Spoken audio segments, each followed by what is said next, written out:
Welcome to the Learning Pines YouTube. We hope this video helps.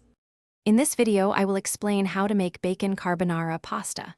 First, gather your ingredients: 8 ounces of spaghetti, 4 ounces of guanciale or pancetta, and 2 whole eggs plus 2 extra yolks. You'll also need about 1/2 cup of grated pecorino romano cheese and freshly ground black pepper. Dice your guanciale into small, even pieces, about 1/4 inch cubes, for optimal crispiness and flavor distribution. Next, cook your diced guanciale or pancetta in a large skillet over medium heat. Render it slowly until it's beautifully crispy and golden brown, releasing all its delicious fat. While the guanciale cooks, boil your 8 ounces of spaghetti in generously salted water until it's perfectly al dente. Remember to reserve about 1 cup of that starchy pasta water before you drain the spaghetti. It's crucial for the sauce.